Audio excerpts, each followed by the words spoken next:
up the next victims. They wound through the crowd, the woman tugging the man by the hand. She moved easily and seemed confident.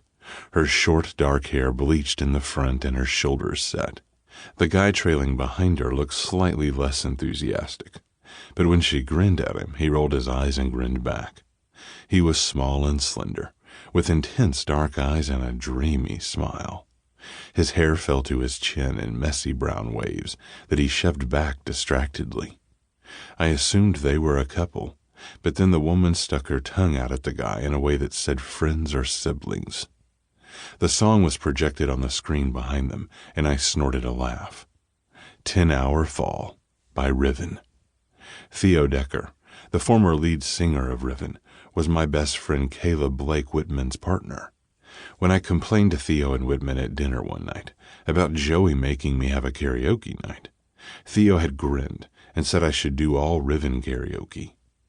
He'd been joking, of course, and I'd left the song choices up to Joey, with a firm ban on They Die Roses, The Elsewheres, Danny McDoyle, and post-1997 Marble Jubilee.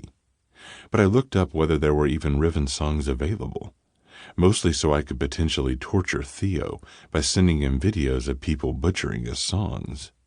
There were only 2 songs available, and I told Joey to get them both. I'd forgotten about it until now. When the first chord played and Theo's lyrics streaked across the screen, I didn't look away. The man holding the microphone shoved his hair out of his face and shrugged self-consciously, but when he began to sing, he was good. Really good. The song was rangy, full of sustained notes that slid up and down the scale.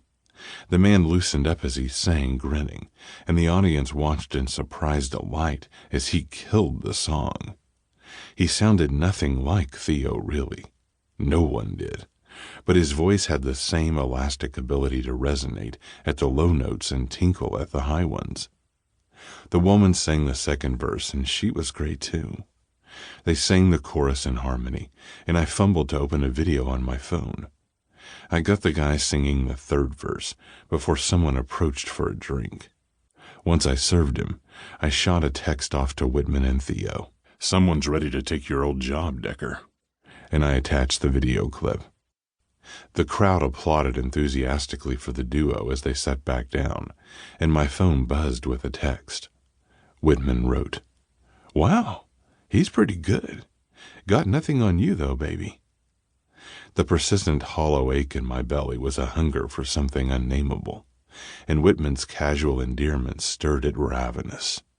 I pressed the heel of my hand to my stomach, like I could feed it from the outside. It never worked, just left me with a tender bruise under my ribs.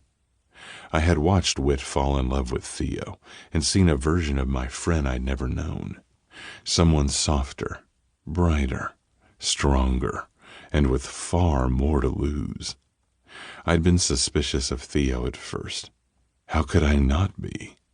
When your oldest friend and sponsee who left the music business in order to stay sober starts dating a rock star, it's hard to see that ending well.